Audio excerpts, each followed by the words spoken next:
Olá, tudo bem? Meu nome é Caio Modesto e você está no canal Pregando as Escrituras. Você é muito bem-vindo. E nesse vídeo nós vamos falar um pouco sobre os pecados domésticos ou pecados de estimação. São aqueles tipos de pecado que nós tentamos de toda forma deletar de nossas vidas, mas nós sempre caímos no mesmo pecado. E nós sabemos muito bem que o que nos afasta de Deus é o pecado. Se esses pecados continuarem em nossas vidas e nós adotarmos em vez de abandoná-los, nós teremos um fim totalmente perigoso, que o salário do pecado, a Bíblia é muito claro ao alertar, que é a morte. Então, nós devemos expurgar, deixar de lado esses pecados domésticos e nos reconciliar com Deus por meio da santificação e obediência à palavra do Senhor. Quem peca contra Deus está pecando não somente contra o Senhor, mas também contra a sua própria alma. E nós sabemos muito bem que as consequências disso é algo agravante que pode nos levar à morte espiritual. E o primeiro pecado que nós vamos falar nesse vídeo é sobre a imoralidade sexual. Segundo a Bíblia, imoralidade sexual é toda prática que é fora dos preceitos e dos mandamentos do Senhor. Aquilo que foge daquilo que Deus está determinado para que o homem e a mulher façam. Segundo a Bíblia, a imoralidade sexual é toda prática que foge do padrão estabelecido por Deus. O sexo foi criado por Deus para que o homem e a mulher sejam totalmente fiéis a isso dentro do casamento e não fora do casamento. Porém, o mundo nos diz que para que haja relação sexual entre homem e mulher, não é necessário estar em um matrimônio. Não é necessário você estar casado. Você pode fazer isso fora do casamento. Porém, isso foge dos padrões bíblicos e a Bíblia condena isso. O sexo aceitável e saudável é aquele sexo que é feito dentro do casamento. Ou, para ser mais claro, o relacionamento sexual só deve ser feito no casamento e não antes do casamento. Somente com a força e o poder do Senhor Jesus podemos vencer esse pecado. É difícil? É difícil, mas lute e lembre-se, Jesus sempre estará contigo. A Bíblia nos diz, lá em 1 Coríntios, capítulo 6, versículo 18, o seguinte: fujam da imoralidade sexual. Todos os outros pecados que alguém comete fora do corpo, os comete. Mas quem peca sexualmente, peca contra o seu próprio corpo. E o segundo pecado que nós vamos falar nesse vídeo é a ganância. A Bíblia é muito claro ao nos dizer que o dinheiro é a raiz de todos os males. Ter dinheiro ou ter uma vida próspera não é pecado. O grande problema é que o coração nosso não pode estar no dinheiro, porque nós devemos servir apenas a um Senhor e não a dois senhores. Ou servimos a Deus ou a Mamon. Não podemos servir a dois senhores. Sendo assim, o dinheiro não é algo ruim. O problema é você usar o dinheiro inapropriadamente para coisas que não tem nada a ver com aquilo que você vive. Ou seja, se nós estamos gastando o nosso dinheiro com coisas para mostrar para os outros que nós temos dinheiro, isso é um pecado.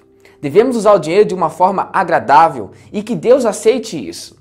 O problema é que nós estamos fazendo do dinheiro o nosso Senhor. Isso daí é totalmente fora dos preceitos bíblicos. E muitas pessoas sofrem com isso. Tem dinheiro, não sabe administrar o dinheiro e gastam com coisas vãs e que não edificam a nada. Os maiores crimes que são feitos no mundo são por causa do dinheiro, cobiça, avareza e tantos outros pecados que são direcionados ao dinheiro. Então, saiba usar o seu dinheiro e não deixe que ele se torne um senhor em sua vida. Em Mateus capítulo 6, versículo 24, a Bíblia nos diz o seguinte: ninguém pode servir a dois senhores, porque ou há de odiar um e amar o outro, ou se dedicará a um e desprezará o outro. Não podeis servir a Deus e a Mamon. E o terceiro pecado é a fofoca. A Bíblia nos diz que nossa língua é como um fogo, então devemos ter muito cuidado. E Deus também nos alerta que nós devemos cuidar de nossas palavras, que sejam palavras edificantes e que não sejam motivo de fofoca entre nossos irmãos. No livro de Provérbios, nós vemos claramente várias citações sobre a questão de fofoca, de falar mal ao próximo. E isso foi dito exatamente para que nós possamos ter uma vida saudável e digna diante de Deus, porque a fofoca é algo que pode acabar não somente com a vida da pessoa que está fazendo isso, mas também de quem ela está falando. E Deus está alertando a nós lá em Provérbios, capítulo 6, versículo 16, que Ele condena esse ato e nós devemos vigiar a todo momento, para que nós não venhamos cair nas ciladas do diabo.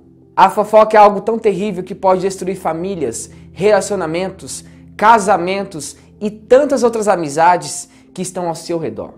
Antes de falarmos algo sobre o nosso irmão, pense antes e diga em seu coração: será que isso vai edificar o meu próximo? Se não for edificar, deixe de lado.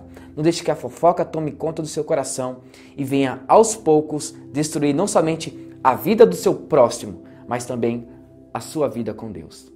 Em Provérbios, capítulo 15, versículo 4, a Bíblia nos diz o seguinte: uma língua saudável é árvore de vida, mas a perversidade nela quebranta o espírito. E o último pecado que muitas pessoas sofrem é a mentira. A Bíblia nos relata o testemunho de Adão e Eva, ao qual a serpente enganou Eva, dizendo para comer o fruto. Então, a mentira já é algo muito antigo, e isso vem se alastrando com o tempo em nossas vidas. E devemos tomar muito cuidado, que nós sabemos muito bem quem é o pai da mentira. A mentira é algo muito sério que pode trazer consequências muito graves às nossas vidas. Por exemplo, Satanás usa a mentira para que nós não possamos ter acesso a Deus, não ter conhecimento de quem é Deus. Isso aconteceu até com Jesus, quando ele estava no deserto, que o diabo tentou ali o nosso Senhor Jesus, pedindo que ele transformasse aquela pedra em pão. E ainda indagou Jesus, dizendo se ele era o Filho de Deus, se ele podia fazer alguns milagres.